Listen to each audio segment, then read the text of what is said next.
And this is what is happening across the board. They shut down the Bureau's office that this Congress created to protect service members, to protect students, to protect older Americans.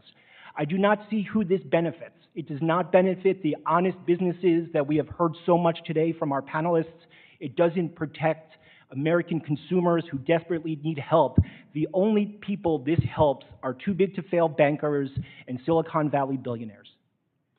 So right now, if a service member, an elder gets ripped off, who do they go to? Where do they actually get help from today?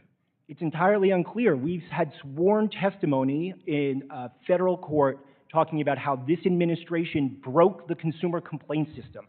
The system where if service members call in or write a complaint, more than 400,000 military families have done this, that system isn't up and running. It's not getting them the information they need. The examiners on the ground making sure that banks and non-banks are complying with key military consumer protections, like the Military Lending Act, the Service Member Civil Relief Act. Those inspectors aren't on the ground making sure that these companies are following the law. I spent years of my life at the Bureau trying to protect military families.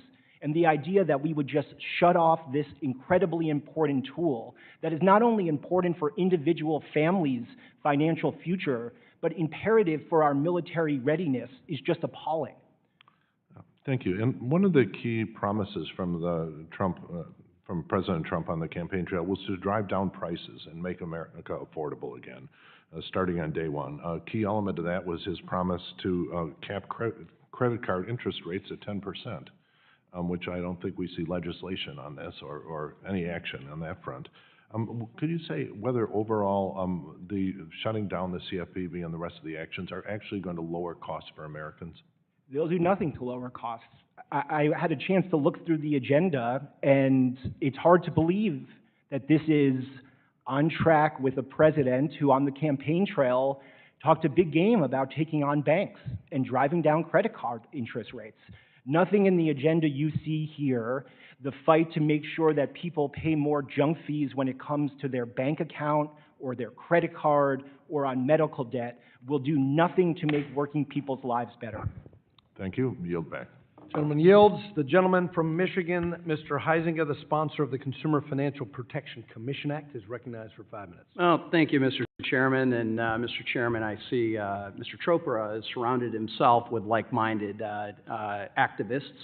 And I quite honestly never thought I would pine for the days of Richard Cordray to have some reasonableness injected into the CFPB. But the CFPB's unique structure prevents Congress from conducting meaningful oversight. I know this because last session I was chairman of the Oversight and Investigation Subcommittee, and I know too well the roadblocks and speed bumps and, frankly, brick walls we ran into with the CFPB. A single director who has no accountability, no boundaries, limitless funding, and will go and push the accepted and legal bounds of their organization is a recipe for disaster. And I think that's why we've seen this one agency be challenged so much over its own existence and its actions.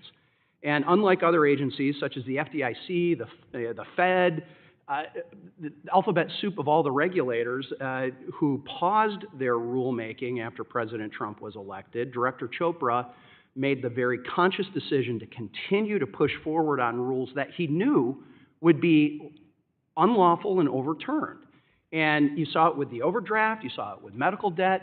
He was the one regulator that decided to not put his pen down and allow someone else to make some of those decisions. So, Mr. Pomerlein, in your written testimony, you called the Bureau a, quote, a political lightning rod that can have, quote, radical pendulum shifts depending on who occupies the White House. And it just seems, my observation would be, it seems most of the time when it's the Republicans that they come in and say, hold on, we've gone too far too fast, let's just stop in place while the Democrats just continue to blow through these legal bounds. Anyway, the idea of converting them into a commission structure isn't a new concept. I've been here for now, this is my year 15, and I think for 15 years, this has been a discussion because there's a recognition of the dangers of this structure. So what advantages do you see with changing that structure? Well, I mean, we're at a critical point in time, right? There's an inflection point here where we can make the Bureau more credible, more durable going forward. We believe that a 5-person commission, a bipartisan commission, would allow for the aforementioned dissent and debate that was required to actually form the policy, taking some of the political ideology. Which is the structure that virtually every other regulator, SEC, others, they all have internal checks and balances, not CFPB. CFPB does not. Is it important to have industry experience when you're leading this? We believe so. I mean, it's good to have the background of industry and how products and services actually work.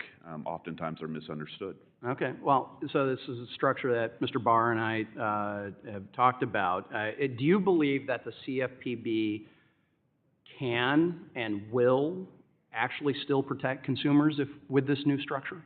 I believe so. The CFPB has a statutory required duties that it has to carry out. I don't think having a commission structure is going to... So wait a minute, just because we've changed president doesn't mean we've automatically thrown out consumer protection? That's what we hear from the other side. Correct. Okay, I just wanted to clarify that. That doesn't seem to be the narrative. Okay, well, basically, essentially, enforcement has become arbitrary. The current Bureau sends a signal to industry that the Bureau will let you know when you've violated the law or harmed consumers because they've given themselves that broad authority. Not that Congress has, not that anybody else has, but they now suddenly are, through enforcement letters and other things, they are bending the will of the law to what they view as what is proper. And by the way, CFPB can't actually give a clear, consistent, definitive definition to the term abusive regarding unfair, deceptive, or abusive acts of practice. So is there anything that is considered abusive that is not considered unfair or deceptive? That is unclear at this point.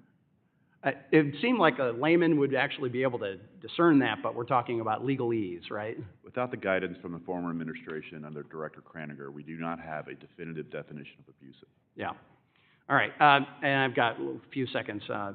Ms. Fonseca, I'm sorry, I'm running out of time, but community financial institutions are often caught in crosshairs, and we know about the cost of compliance. If the CFPB has its way, and I'd like to take your answer in writing if I could, but if CFPB has its way, what would the cost of eliminating and reducing overdraft products have on consumers that you serve? And I look forward to having that answer in writing, so thank you. Okay, thank you. Gentleman's time has expired. The gentleman from Georgia, Mr. Scott, is now recognized.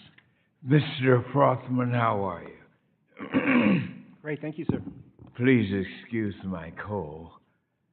I think it would be very helpful if you explain this phrase that is being used in these exchanges.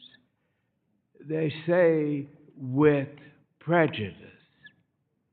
Explain to us what that means in terms of relationship to the CFPB making any charges. Great, thank you. And if I could just have 1 minute, I would just like to respond to some of the questions before that referenced our agenda. We're talking a lot about boards and funding. I think that people need to look around. They are firing FTC commissioners. One of the FTC commissioners who was fired is in the room down the hall. They're impounding funds. To be lectured about separation of powers at this moment of time is something else. We are so through the looking glass that I think people need to go back to the drawing board in terms of what we are talking about and update the talking points that are now a decade old. Because if we want to talk about executive overreach, if we want to talk about separation of powers, we should be talking about how this committee and this Congress created an office to look after military families that was shut down. We should be talking about how this committee and this Congress created an office to look after people with student loans that was shut down. These are the issues that are actually happening around us, but we keep going back to these same old tired talking points and bills, and it is just ever clear what they were always about. They were always about hamstringing the Bureau, making it easier for big banks to rip people off, making it easier for Silicon Valley to steal people's data when they make a transaction. And we should just leadership of the CFPB has dropped nearly a dozen cases where the Bureau brought forward credible evidence that companies were ripping off their own customers to the tune of billions and billions of dollars. And in each of those instances, the current leadership chose to dismiss with prejudice those cases, meaning that the Bureau can never again try to get money back on behalf of those people, whether they were ripped off because a company lied to them, when they were trying to buy manufactured housing, when they were just trying to take out a loan to make it through the week. Student loan borrowers who were ripped off by an enormous student loan company who was collecting on discharged debt. That's this administration's priority now, dropping those cases and making sure the Bureau can never again help those borrowers, your constituents. Yeah, I think that's very important for people to understand that the CFPB, once they use that with prejudice, it means that that case goes bye-bye. How damaging is that? It's tremendously damaging. I mean, it's damaging for the Bureau, but it's damaging for the people on the ground. I think, one of the things that we heard on the campaign, that we heard from the administration, is they want to help people with costs. You know what would have helped people paid for groceries and paid for eggs? If they had a little more interest on their savings account at Cap One. But that company chose to deceive their own customers into not getting billions of dollars of interest. That would have helped real people, and that case was dismissed with prejudice. Has it been dismissed without the CFP first trying to provide help to them? No, I think this is one of the most frustrating things to see, which is, each of these cases involved thousands of hours of people's times. These are cases before a federal judge, and all of that work, all of the work to try to make working people's lives a little better, basically lit on fire for what? Well, I hope, Chairman, that we can find a way to really address the impact that this is having on the lower income and the people who need the help the most.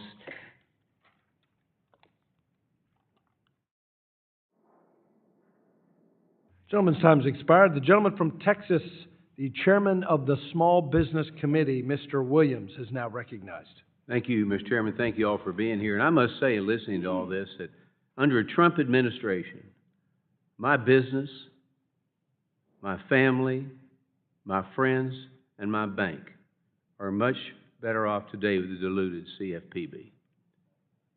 And the CFPB's 1071 Small Business Lending Rule requires financial institutions to report 81 unnecessary data points on the loan.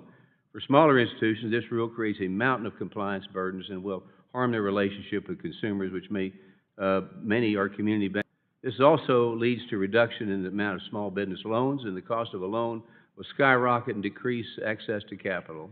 Now, my bill, the 1071 Repeal Protect Small Business Lending Act, will repeal this burdensome rule and give relief to the financial institutions who serve small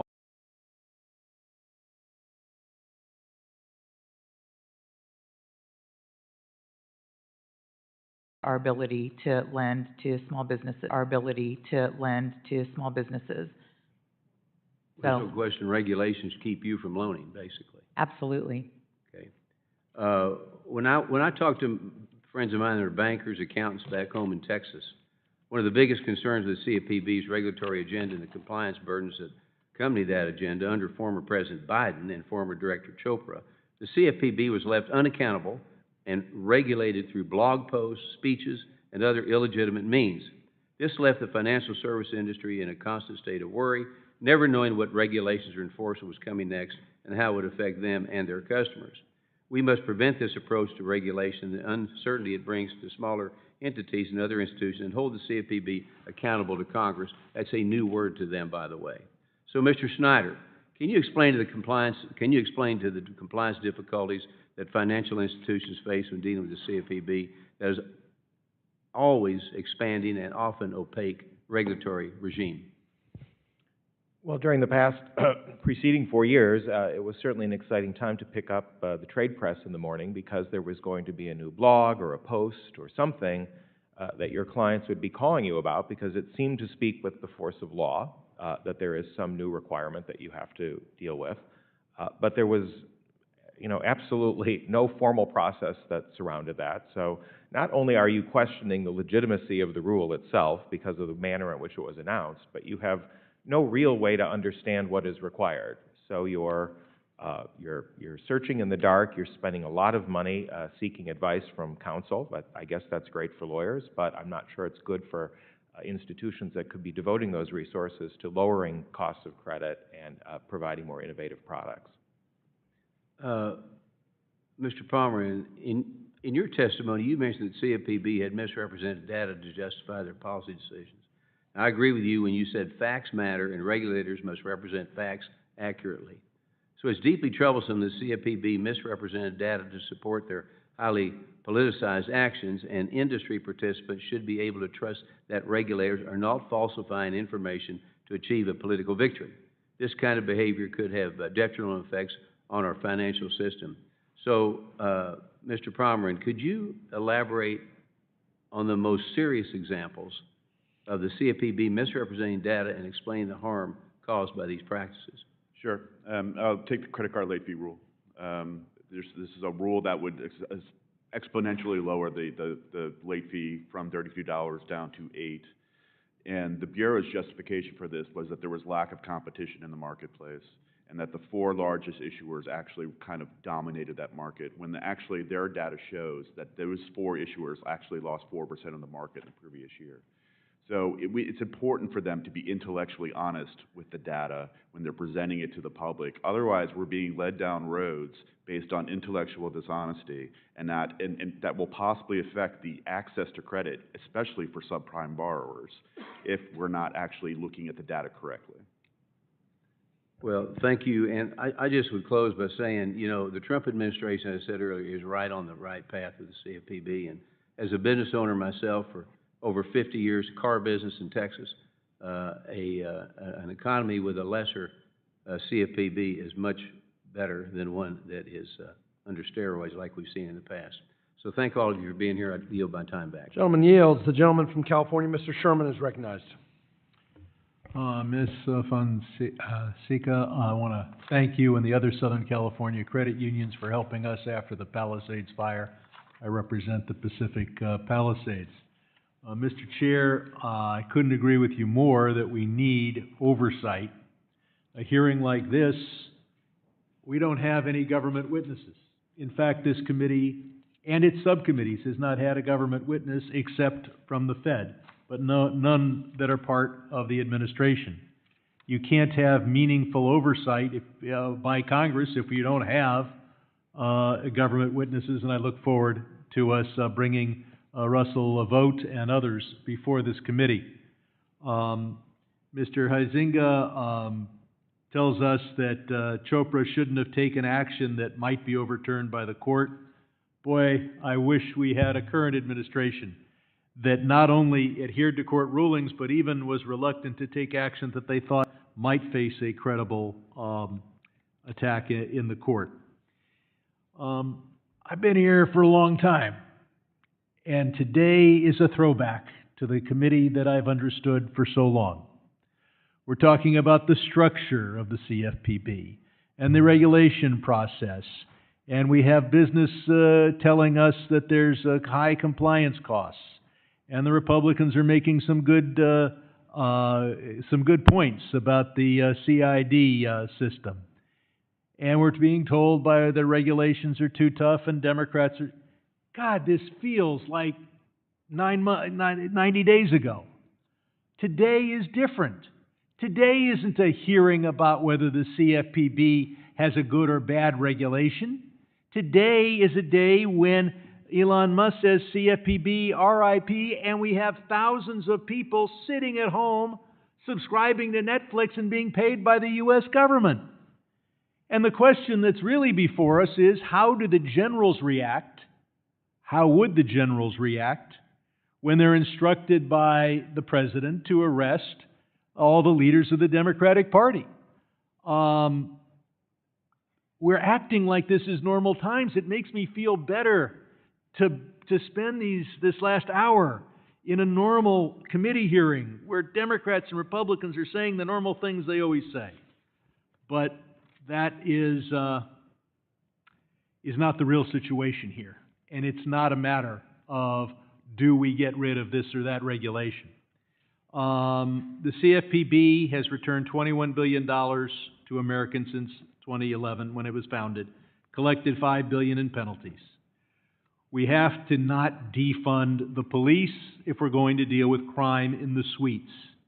And not only do we have the enforcement actions with the dollar amounts I indicated, but think of all the crimes and all the abuses that aren't occurring that never even get past the thinking stage because we've had a CFPB.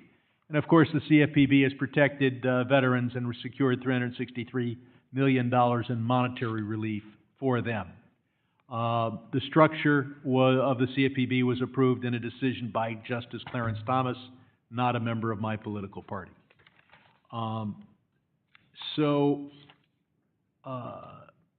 We also have a major conflict of interest in that we see that Elon Musk is moving to make the X platform a payment system. Mr. Frotman, could that payment system be more profitable if there was no CFPB? Thank you for the question, Congressman. And I think that this is one of the central issues, I think, before the committee, if we're going to talk about oversight, if we're going to talk about separation of powers, is there is no secret that Elon Musk wants to turn Twitter into a payment system. I found this tweet on the platform from him speaking in 2003 that says, Elon Musk says if done right, X would become half of the global financial system. That should be petrifying to... Now, this payment system, we've got bank regulators that regulate most of the folks represented here, and credit union regulators. Musk wouldn't have any of that regulation, and he wouldn't have any CFPB regulation. Correct me if I'm wrong. They sent out the most recent email saying, oh, we didn't tell you not to do any work. We just told you to do no work except the statutorily required work. Is anybody in the CFPB doing any consumer protection today? Well, they're certainly not overseeing the non-bank payment system in this country, which is the direct ambitions of Elon Musk and most of Silicon Valley.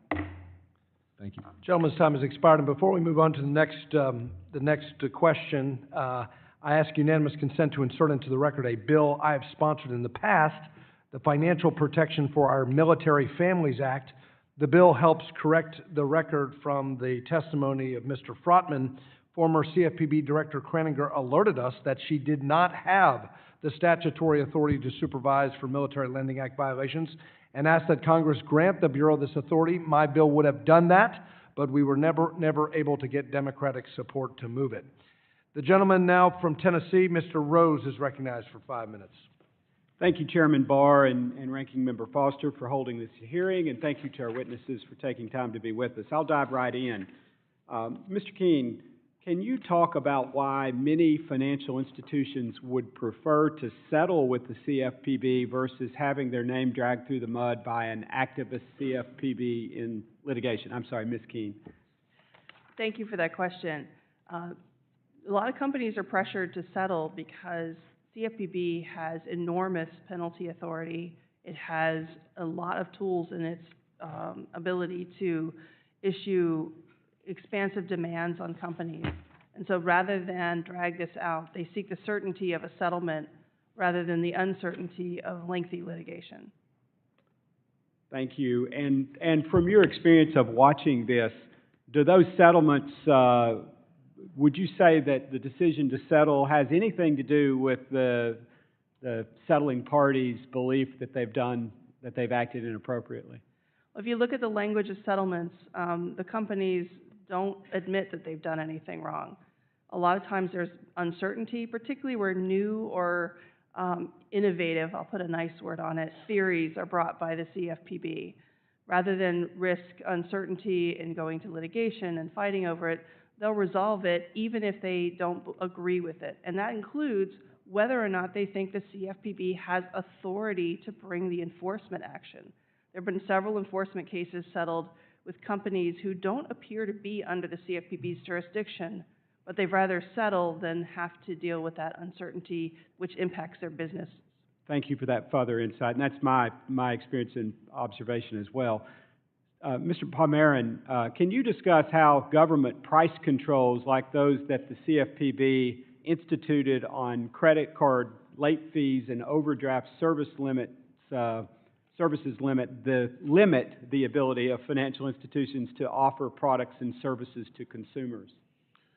Yes, thank you for the question. So placing artificially low fee caps on services will ultimately result in those services not being available or that credit not being available to consumers. So who is that going to hit the hardest? That's probably going to hit the subprime borrowers the hardest because they are harder to underwrite and there's more risk involved. So when you place these in overdraft's a whole other thing because of this issue around whether or not it's actually credit or not, and whether or not the alternatives given in the overdraft rule are actually real alternatives. Most banks will have to get rid of those products, and the customers that utilize them and depend on them will no longer have access to short-term liquidity. And from my experience, and you might just give me whether you agree with this or not, from my experience, the alternatives then that consumers face are far less desirable than perhaps a modestly higher fee. Is that a fair assessment of what the alternatives are then? I think that's a fair assessment, and we believe that consumers ultimately fare better in the depository system. I appreciate that. Ms. Keene, what is the purpose of the Administrative Procedures Act, and how does adhering to its requirements benefit consumers? The purpose of the Administrative Procedures Act is to allow a regulator a full opportunity to develop a record in support of whatever it wants to do. Basically, you take in evidence, you take in comments, you look at cost-benefit analysis in connection with a regulation that you're looking to promulgate. The Administrative Procedures Act allows for sunshine on the process, full notice and comment, so that all participants of folks who can be affected by a particular regulation will have an opportunity to provide information to the agency to consider in the development of its rule. Thank you. Unfortunately, many banks have withdrawn from small dollar consumer lending due to the significant uncertainty regarding regulatory treatment of these products. Mr. Snyder, during your tenure at the CFPB, you oversaw small dollar lending. Can you discuss the importance of the CFPB issuing clear, well-justified rules with robust cost-benefit analysis for the small dollar lending industry? And you got 20 seconds. Well, small dollar, many companies that provide small dollar products are smaller companies, so the compliance costs are going to hit them even harder, quite frankly, on a proportionate basis. If they don't know what they're supposed to do, if they don't know how they're to do it, they have no choice but to raise costs on everybody or withdraw from the market. Thank you. My time has expired. I appreciate those answers, and I yield back. Gentleman yields back. The gentleman from Illinois, Mr. Caston, is recognized. Thank you. Quick question first, Ms. Fonseca, Mr. Palmerin.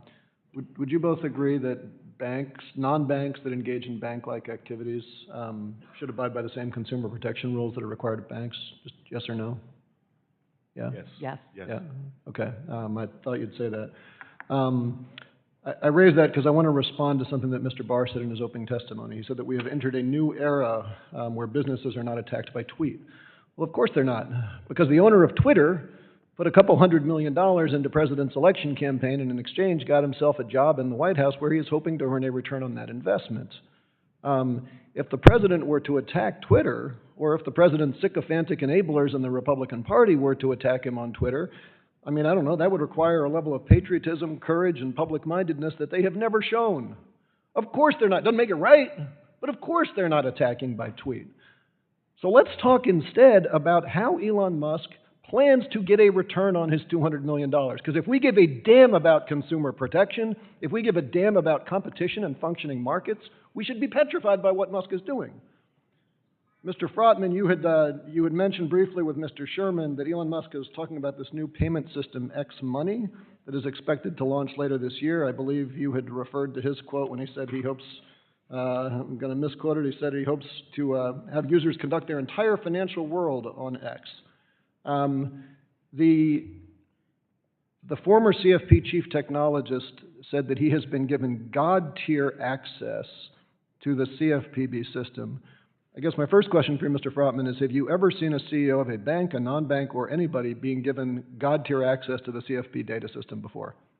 Absolutely not. And can you describe exactly what that means and what data Musk is now getting that nobody else in the private sector has access to? Sure. So this is tremendously concerning, I think, for consumers and competition, is that here is a person who has billions of dollars on the line when it comes to the dream of turning Twitter not only into a payments company, but into a super app like we see happening in China and other places.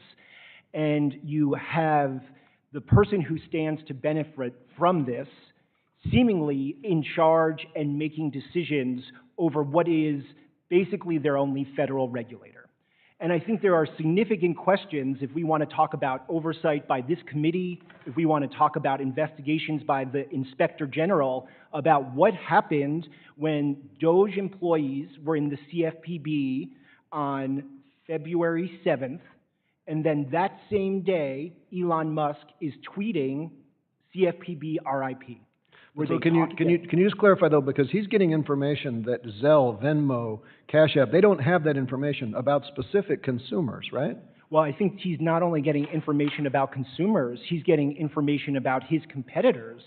Part of the job of the CFPB, as tasked by Congress, is to make sure we understand markets and where there's risk. And there's a ton of risk when it comes to non-bank payments. Well, I want to say something very partisan. I think the richest man in the world is rich enough, but apparently that's not a widely held opinion.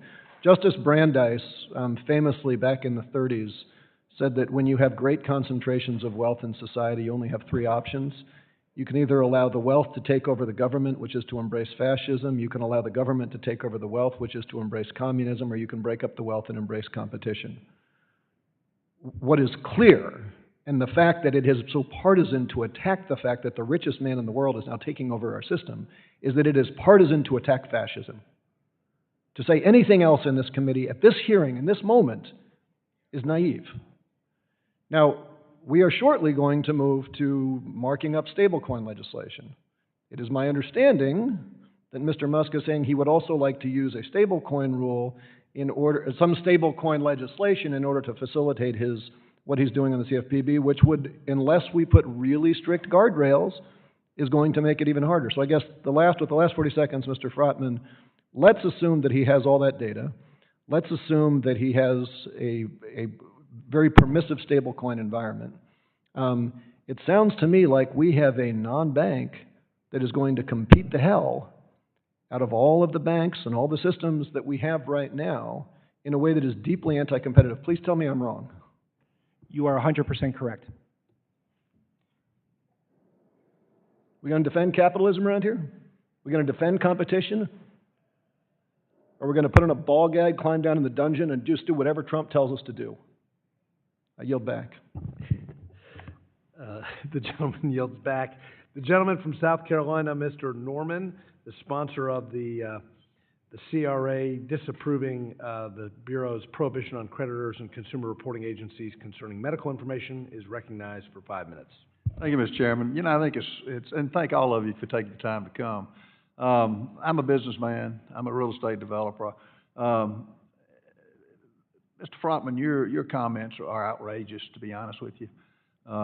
You're talking the Democrat points. I'm glad you're bringing up Elon Musk. The American people owe a debt of gratitude to a man that's showing where tax money is going. And they don't agree with it. 77 million people do not agree with the former president.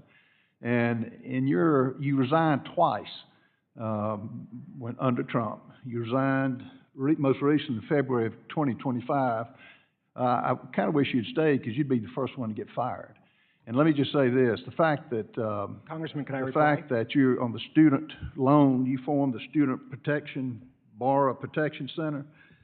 You took part in the Biden administration's forgiveness of loans. The people that you talk about, the veterans and the poor families, their tax dollars meant to pay student loans that Congressman, they were can I forced reply? to pay. Congressman, And now, I think what is what I appalling would is the richest man in America telling dedicated public I'm servants reclaiming my time. who want to protect service members and Do you students. not have any that they should- decency?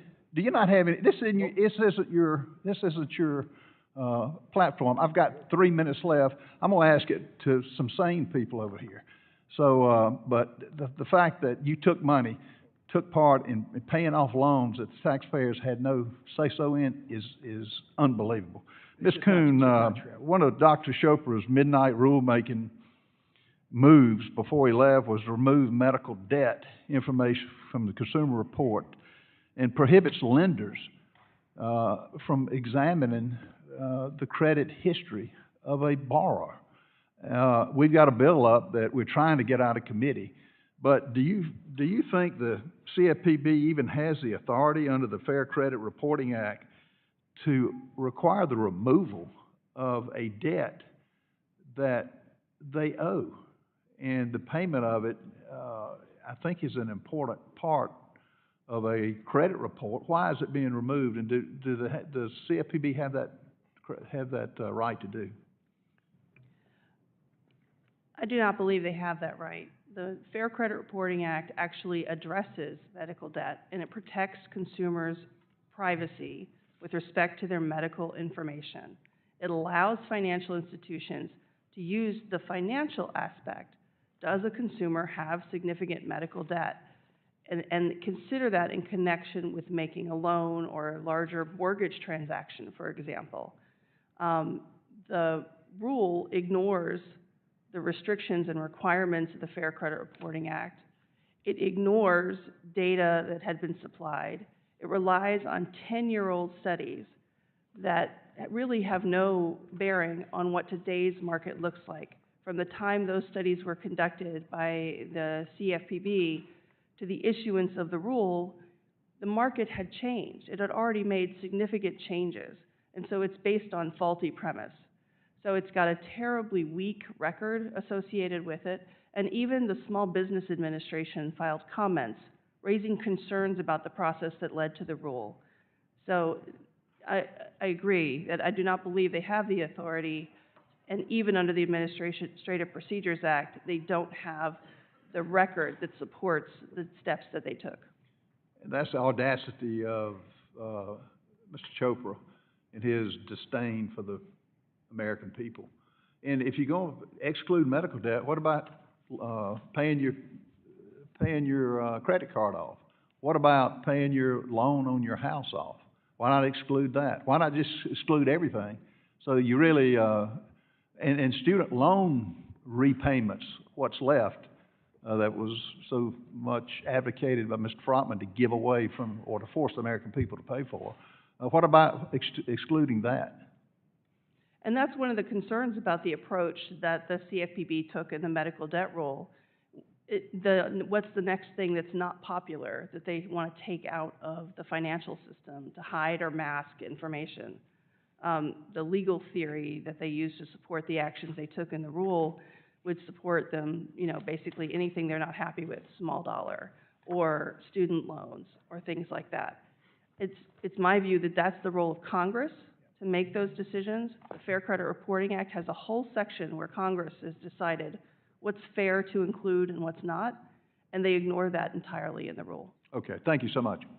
Gentleman's time has expired. The gentleman from Pennsylvania, Mr. Muser, the author of the CFPB IG Reform Act, is now recognized.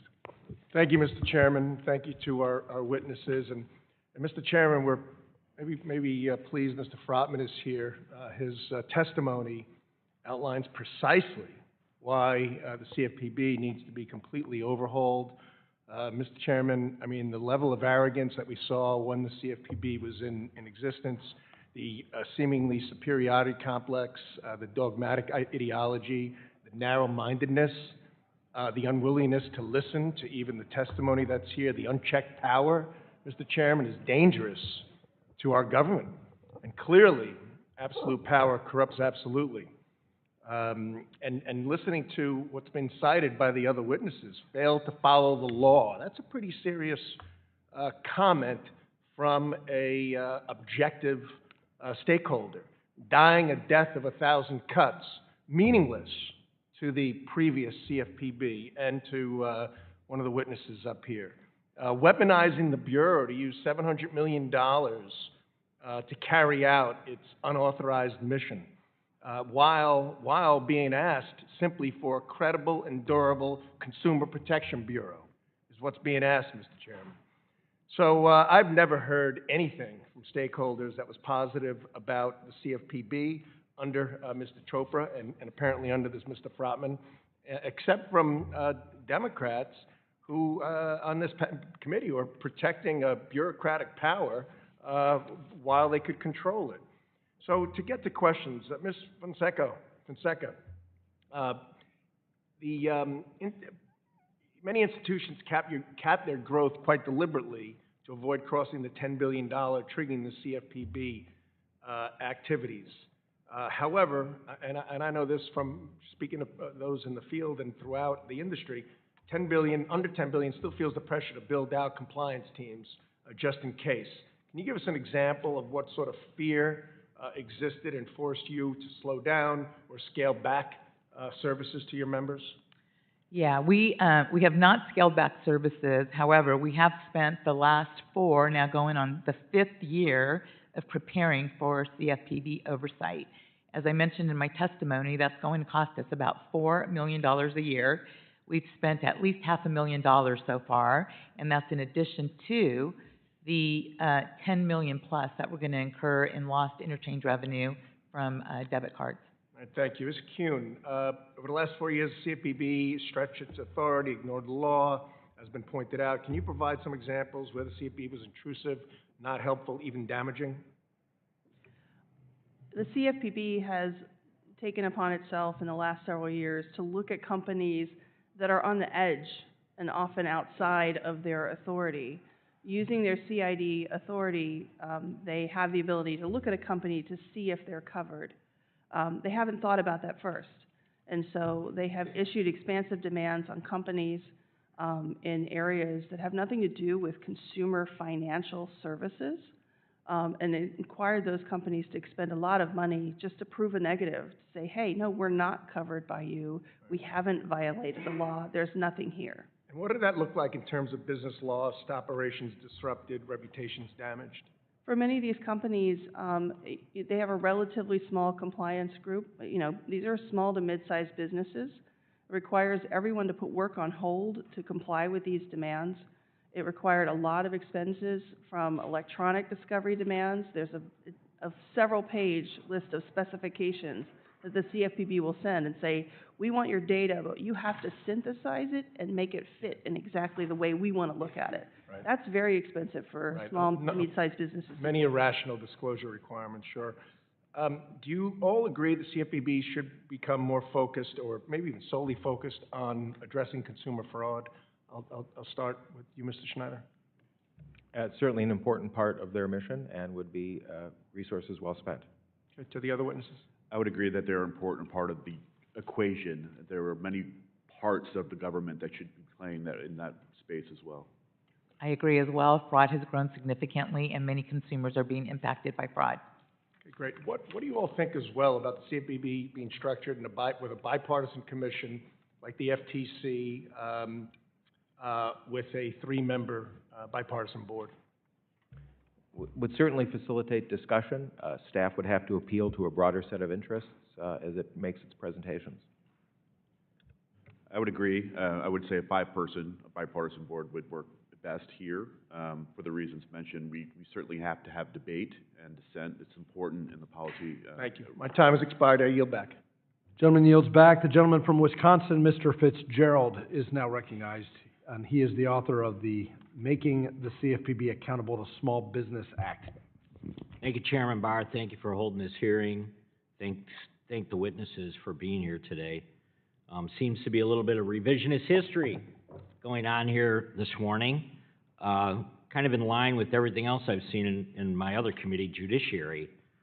For years, I mean, the CFPB has operated kind of with significant regulatory power, and Director Chopra sat before us many times with that grin on his face, because I think that certainly he enjoyed the havoc that he was creating and raising throughout the private sector.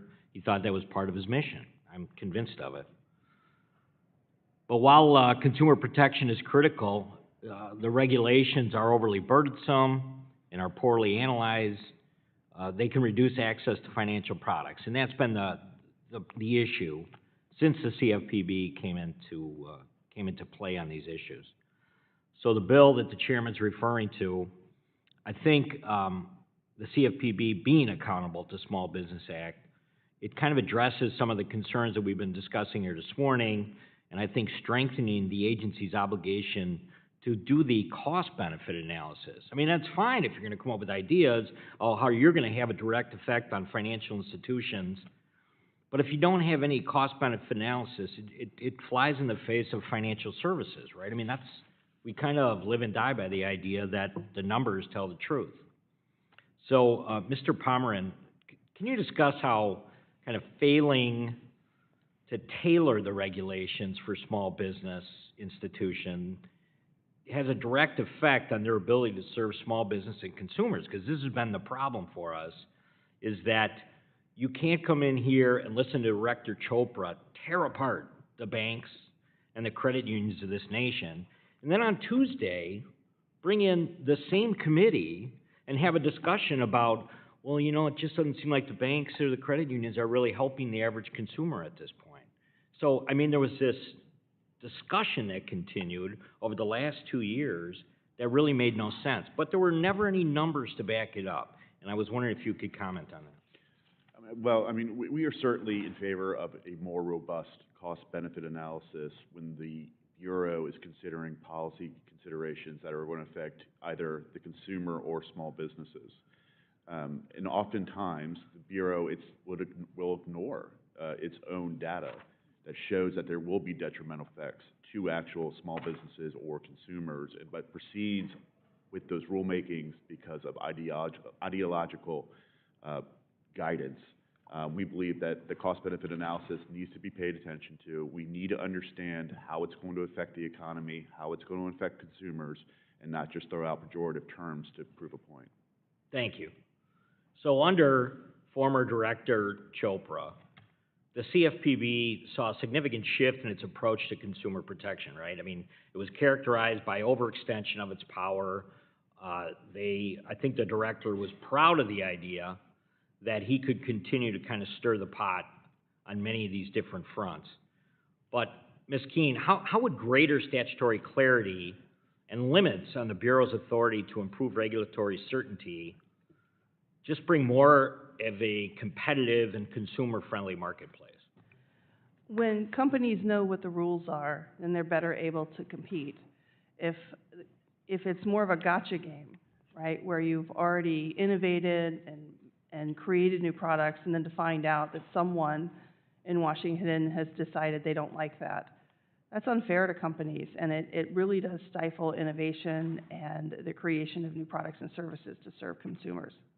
I don't want to put you on the spot, but is there an example of that really comes to mind where everyone, whether you were in banking or credit union environment, knew that it was absolutely an overextension of the CFPB's authority? Well, I think the most recent example is a rule that is still out for comment, which is the revisions to the Fair Credit Reporting Act rule. There are a lot of proposed new interpretations that are well outside the statute.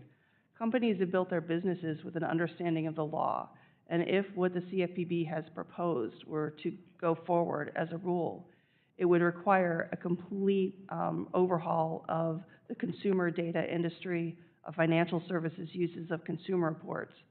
That's a significant change and will result in a significant cost.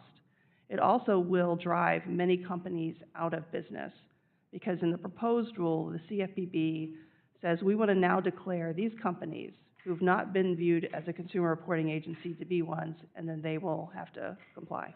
Thank Time you, is Chairman. up. I yield back. Thank you. I now recognize myself for 5 minutes of questioning. And I know we have a subcommittee chairman, Andy Barr, just left, but I want to thank him for holding this hearing, and I want to thank all the witnesses for joining us today.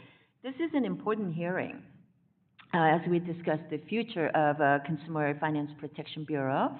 The CFPB was created to, as the namesake says, to look out for the American consumers, and at times it has lived up to that mantle. However, in most cases, it has become a political tool with little to no oversight. That is why the Senate must confirm Director McKernan so that the important process of refocusing the agency back on consumer protection can finally begin. Ms. Fonseca, I want to ask you a question. Thank you for making the trip from all the way from Southern California, where I'm from, to testify before us today about how the CFPB has heard your ability to better serve in our communities. As an institution that is approaching the $10 billion threshold for greater CFPB scrutiny, have you examined the impact and cost that will be, crossing this arbitrary threshold? Yes, thank you very much for that question, Congresswoman, and nice to see you again. Good to see you. Yes, it's as I mentioned in my testimony, we have spent the last 4 years, going on our 5th year, preparing for regulatory oversight by the CFPB, and that we've already spent over $500,000, and we will be spending about $4 million a year go forward. That includes the addition of at least 30 staff members to oversee compliance related to CFPB regulation. Would you say your focus on how you serve your members be any different as a $10.1 billion institution, or if you're a $9.9 billion dollar institution? Yeah, it doesn't even make sense that it would have to change at all. But having to focus on CFPB oversight takes that focus away from our ability to serve our members, and that is why we're here. Sure. Credit unions are here to serve our members. Thank you. Ms. Kent, as you know, CFPB is required to maintain a consumer complaint system and publish an annual report to Congress. That report should summarize complaints received in the previous year. And this system is used by the CFPB to sometimes even support agency actions or including the major rulemaking. But I've heard that this system has been overrun by large volumes of fraudulent disputes by bad actors that have distracted from their legitimate wrongful conduct complaints.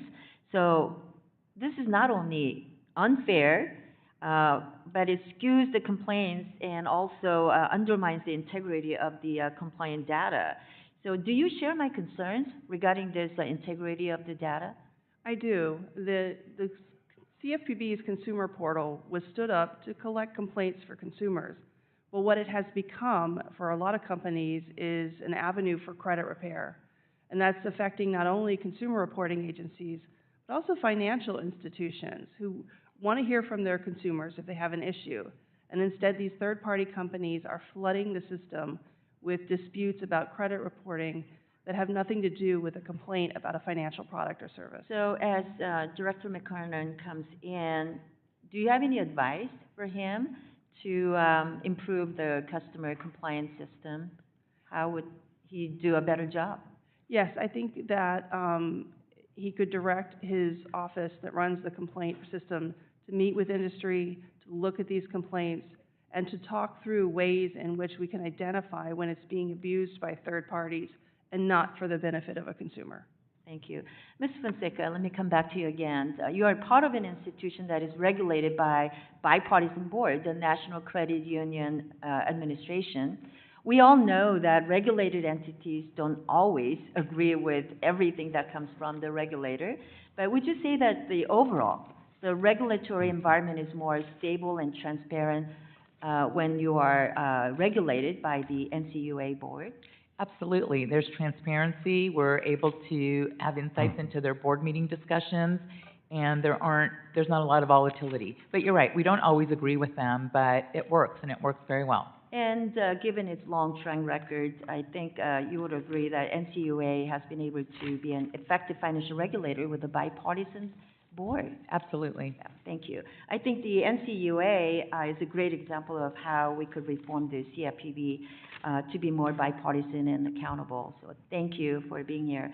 Now, I yield back my time, and I want to recognize gentleman from California, Representative Vargas, for 5 minutes of questioning. Thank you very much, Madam Chair. Appreciate it.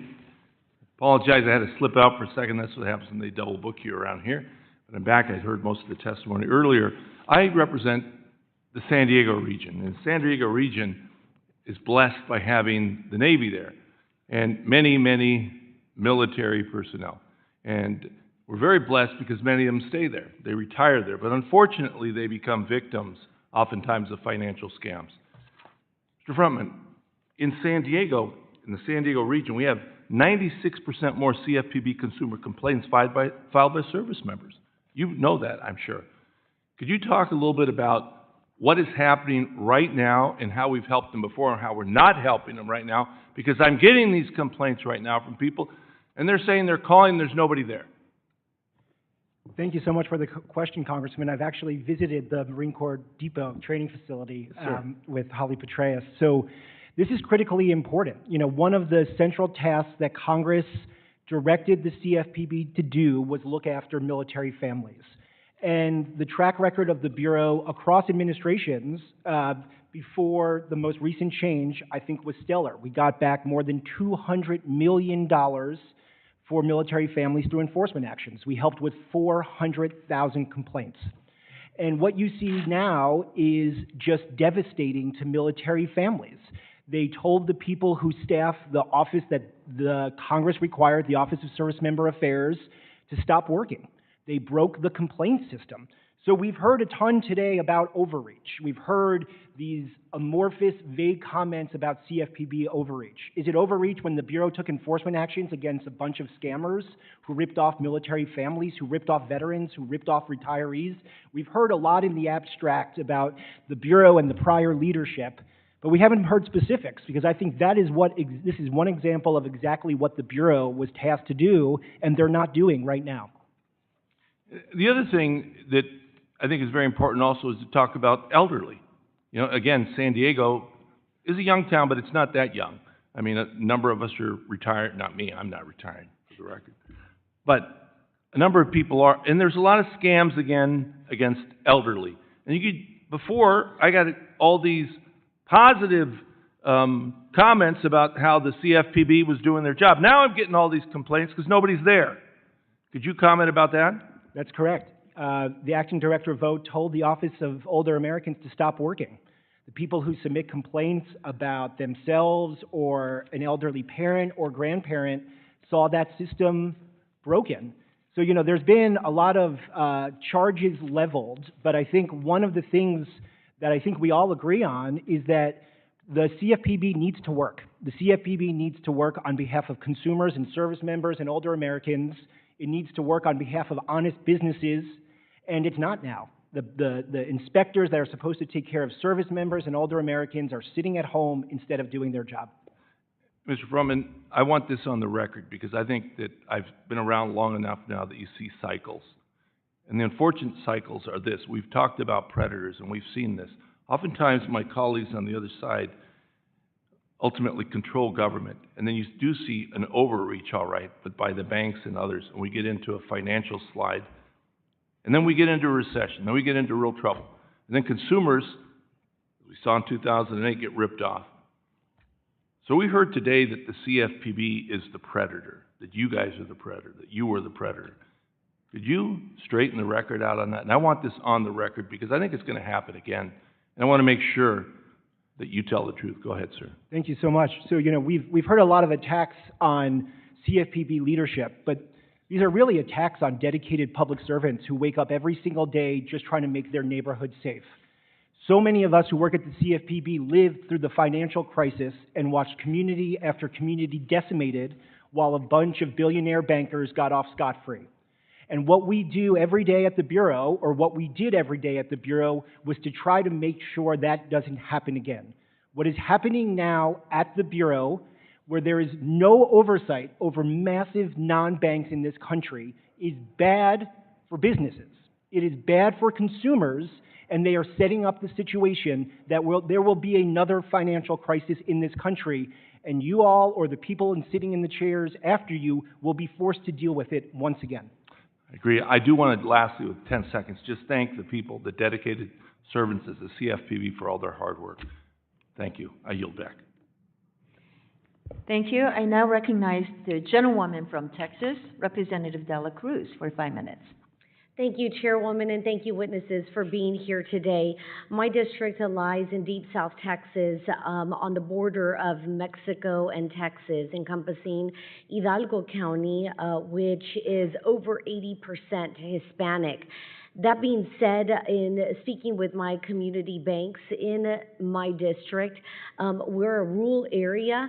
Community banks, regional banks play an important role in our community in helping first-time entrepreneurs, which I once was as a Hispanic female-owned business, and it's hard. It was hard to be a first-time entrepreneur and not have a wealthy family that could help subsidize my desire to one day be a business owner.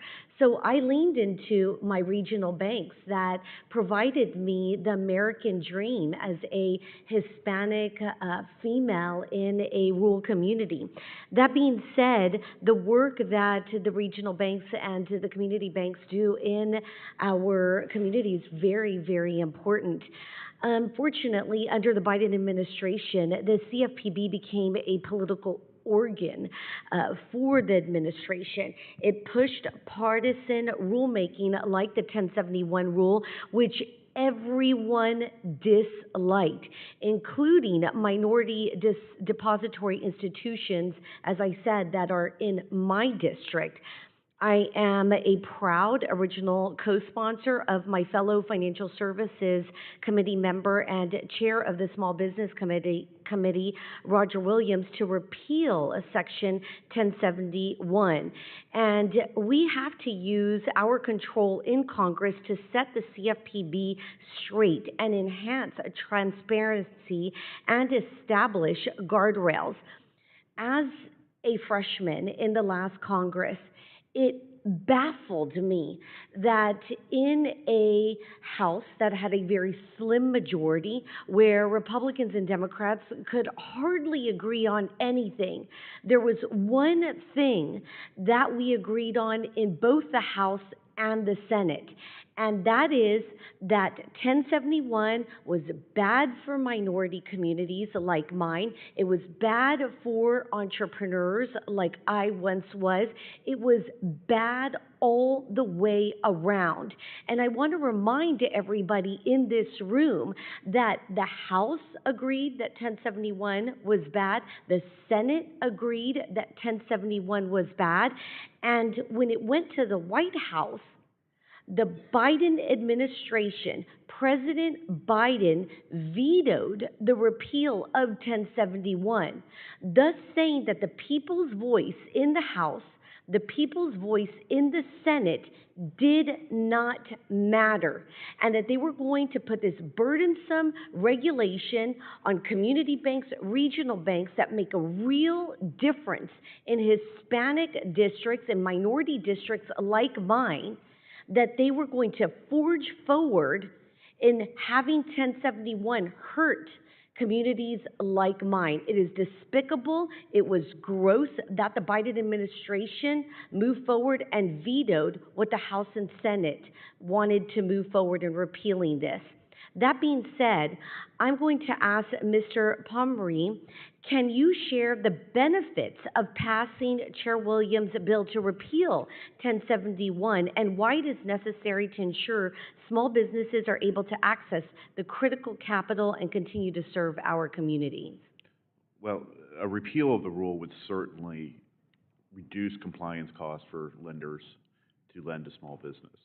That would increase the number of small businesses out there, and of course, that's good for the economy. Absent a repeal, the rule should be looked at and possibly re-proposed to lessen that burden going forward. So what I'm hearing is the repeal of 1071 is going to be good for minority communities like mine. It's going to be good for entrepreneurs who have the American dream of owning their small business, and that it's going to be good for the economy. Is that correct? That's correct, Congressman. Then I see no reason why it shouldn't be repealed. With that, I yield back. Very well. Thank you very much. I now recognize gentleman from Nebraska, Representative Flood, for 5 minutes. Thank you, Madam Chairman. There's a fundamental problem that I think is going to continue to come up in this committee related to the CFPB. The Bureau has been at work extending its authority for as long as possible when led by Democrat-appointed directors. A good example of this is CFPB's larger participant rulemaking targeting consumer payment applications. The rulemaking lumps several different types of payment actors under the same umbrella. The Bureau even hinted via an employee's speech that merchants might be implicated as large payment players in the future. Last year, I asked Director Chopra about the merchant exclusion and whether payments alone constituted commerce. In a response via a question for the record, the director made the case that a merchant, quote, that incorporates payment capabilities directly into a website, end quote, could potentially blur the lines between banking and commerce and therefore be subject to CFPB oversight in the future. To be clear, Dodd-Frank, Mr. Frontman, Dodd-Frank explicitly calls for an exclusion for merchants from the CFPB's regulatory purview. The idea that a merchant engaged in consumer financial activity due to payments activities in the merchant's own store or website is ridiculous. And using that logic could lead the CFPB to have examination authority over every mid-sized to large retailer in the country. This part of a larger pattern from the Bureau, this is part of a larger pattern by extending its reach and authority as far as possible over time with limited checks. And that's why it's so incredibly important that Congress work to rein in the Bureau's authority and lack of accountability. Mr. Schneider, given your experience working at the CFPB, do you have any thoughts on how Congress and the new director should aim to keep the Bureau from expanding its own authority in the future? Well, put them under appropriations, then they have to explain to you what they want to use resources for, and you can decide if you wish to approve that. I think putting meaningful restrictions on their use of their UDAP authority, it's too broad. They should have to articulate a principle before they bring an enforcement action.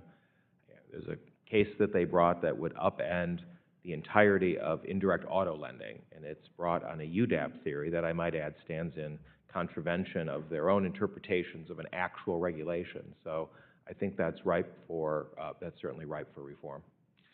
Continuing with you, Mr. Schneider, one of the interesting things about your testimony is that you made the observation that enforcement staff shouldn't be involved with directly planning or executing the exams.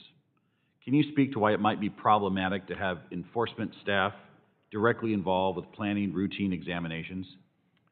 Well, supervision is a confidential, prudential process. It's quite powerful in my experience. It requires cooperation between the Bureau and the entity, and it can result in very quick action to stop unlawful activity and to redress consumers. But if the entity feels that this is really just a fishing expedition that's going to get handed off to the enforcement team, they're going to treat it like it's a law enforcement matter. They're not going to cooperate, and the entire thing is just going to become an enforcement action, which is going to delay redress to consumers. So there has to be a divide, and having any involvement of enforcement personnel in supervisory activities, I think, is troubling. As a member of Congress very interested in our housing supply issues and getting first-time homeowners into homes, I think it's interesting that the cost to originate a mortgage has gone up nearly 50% over the last 4 years. It's nearly triple what it was before 2010. Mr. Schneider, to what degree do you think this increase in the cost of mortgage origination is a result of regulatory burden, including from the CFPB? Well, what intuitively seems a lot can be attributed there. There are state regulators that have always regulated mortgage services. They're quite well equipped. They have extraordinarily broad powers that are extended to them by their state governments. They've been working very dutifully in the past several years to coordinate their activity on a nationwide basis. Simply layering on another level of federal oversight to some extent is adding additional costs that could very easily be handled by the state system. Well, thank you very much. You know, at the end of the day, we do need to protect consumers. We need to think about fraud. We need to think about deep fakes. Fraud is monopolizing the time of a lot of folks in this lane, and I want to see the consumer protection of the federal government focus more on fraud and less on gotcha tactics. And with that, I yield back. Thank you. Before I go to the next member, I would like to recognize Ranking Member Foster. Thank you. I'd like to ask unanimous consent to enter 3 statements into the hearing record from groups strongly opposing the Republican bills that we're considering today that would undermine the CFPB and weaken consumer protections, including one from Americans for Financial Reform, a second one from Consumer Action, and a third from the National Association of Consumer Advocates. Without objection. Thank you. And now I recognize gentleman from North Carolina, Representative Moore, for 5 minutes. Thank you, Madam Chair. A little bit about, I guess I'm the newest member on the committee, which is why I get to speak last.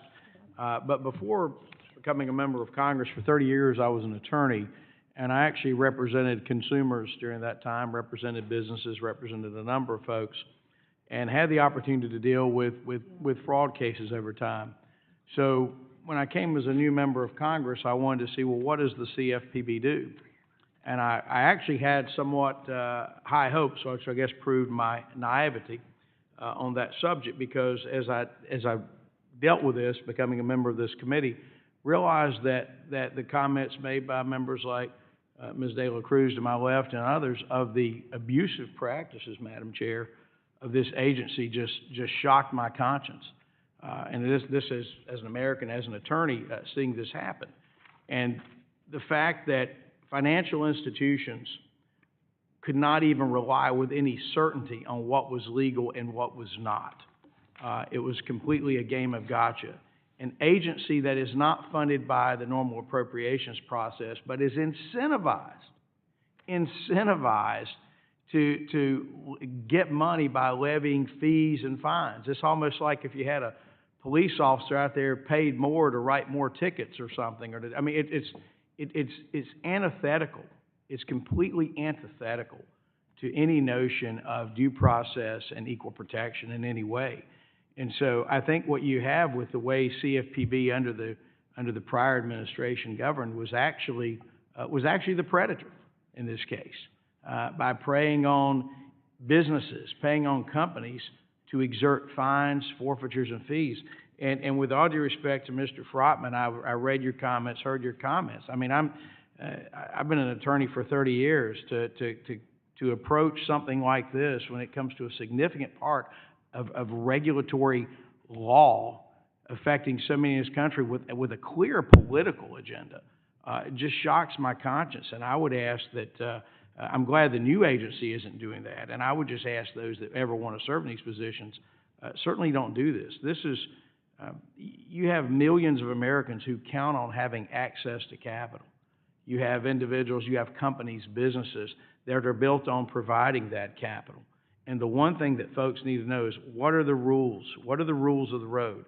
And follow those rules, and don't change them midstream, and don't do them in such a punitive way, simply to either exercise or abuse power, or to try to obtain more money from these entities. So the more I've studied this, Madam Chair, and I hope that it comes to the attention of the American people who see this absolute abuse in government, and it's Exhibit A of what's wrong or what has been wrong in so many things. But I did think about something. Under the former director, it seems that the CFPB made a habit of like bypassing the Administrative Procedures Act's notice and comment requirements, just enacting things. I think there was a whole host of these midnight entries. I don't know if they were done with an auto pen. I don't know how they were done, but they were done. But I would have a question for Mr. Schneider. And you have extensive experience with enforcement, the CFPB, as well as the APA. And I'm just curious, first off, would you agree that the APA applies to the CFPB? Of course, yes, sir. And is agency guidance, is that a rule? It should not have the binding effect of law if it hasn't gone through the appropriate approval process. What about a press release? No question there. All right. How about just a statement by the director? Is that a rule? No. And so should a press release or a statement by the director be the basis of an enforcement action? It certainly shouldn't be. But my understanding is that did happen under this prior administration. Is that correct? Well, certainly the prior administration took enforcement actions that did not seem to be well-grounded on any properly promulgated rule, and in some cases stood in contrast to properly promulgated rules. That is like 100% not correct. Over and over again, the Mr. director Frotman, made you're clear clearly a before this political committee hack. I that- didn't ask you a question. If you wanted the truth, we could have had a I didn't ask you a conversation. question, sir. I would just simply say Still that the the gentleman's comments by time. Mr. Frotman disregarding the rules of this committee, his disregard of rules there simply shows the problems with this agency. With that, Madam Chair, I yield back. Thank you. I now recognize the gentleman from Florida, Representative Donners, for 5 minutes. Thank you, Madam Chair. In this committee, it goes without question my views on the CFPB. I've been very clear that this agency is a rogue agency that was created on a partisan basis at a time period when, frankly, the Democrats were choosing to solely blame bank activity for the financial collapse, as opposed to looking at the regulatory environment that had been set up, which based upon faulty underwriting, which cascaded through the financial economy. So there were many people who bear the burden of what happened in the economy in 08 and 09, and just setting up this regulatory behemoth with no oversight and no accountability to the American people, except to the whims of Democrat politicians, has always been wrong, in my view, is still unconstitutional, and this agency should be repealed, never to be seen again. And I think that the argument of this is the only way to have consumer protections at the federal level is a complete folly, and it is wrong, and it is short-sighted. Consumer protections have existed in every federal agency long before the CFPB was ever contemplated or created. And those are the facts. That being said, if the least we could do is actually reform the CFPB and actually be an agency that is responsive to Congress and responsible as it executes rulemaking in the marketplace, that could have some positive benefits. But my position remains that this agency just needs to be completely removed, and then we move forward on a real and responsible regulatory environment that allows our economy to grow in a responsible manner going into the future. That being said, Ms. Fonseca, as the head of a company right on the cusp of being subject to CFPB overreach, can you describe how the CFPB stifles growth and innovation? Thank you for the question. As I mentioned previously, we've been very focused on preparing for CFPB oversight, and also concerned about, classification of junk fees for programs that our members want. So we're spending way too much time on that and not enough time on innovating new products and services for our members. Thank you. Mr. Schneider, what's the actual cost of compliance imposed on the private sector by former Director Chopra over the last 4 years? I'll be perfectly honest, Congressman, I don't know that figure. I know, just to respond to an initial civil investigative demand, given the short scope of time involved and the massive amount of data, could be tens, if not hundreds of thousands of dollars, much less just thinking about, what a particular proposed speech idea might have. The cost to your compliance department would be enormous. Tens of thousands or hundreds of thousands of dollars just for one company. For one company, for one investigation. Okay. Ms. Keene, what was the consumer protection regulatory landscape before the creation of the CFPB? Before the creation of the CFPB, you had the prudential regulators who had authority to look at the companies that they examine for consumer protection. In addition, you had the Federal Trade Commission. I did want to take exception that there's never been a cop on the beat as someone who ran a division at the Federal Trade Commission. We investigated companies for violations of consumer financial protection laws and brought cases against those companies. Okay, thank you so much. And Mr. Pomeran, how would financial institutions, businesses, consumers, and the economy as a whole benefit from the abolition of the CFPB? Well, first and foremost, we need a strong consumer regulator. We need one that is going to be fair and reasonable. I think that, to the points made earlier, when we have rules and guidance and even reacting to blogs and, different circulars, things of that nature, it is hard to comply with what is actually needed to be complied with. It's unclear to comply with the uncertainty that's created by an agency that doesn't go through an APA process with notice and comment and the like. I think consumer protection needs to be had. We need a durable, credible consumer regulator that's going to be fair to all of the policy, the stakeholders going forward. And to add on to your comment, and I think people will hear me say get rid of the CFPB, and trust me, I mean it, get rid of it. But to that point, yes, there are consumer protections that should be durable, that follow the Administrative Procedures Act, and not have an agency which is rogue, in my view, depending on the presidential administration and just moving through our economy with no accountability whatsoever. With that, I yield. Thank you. Well, please join me in thanking all of our witnesses for joining today and answering the questions from the members.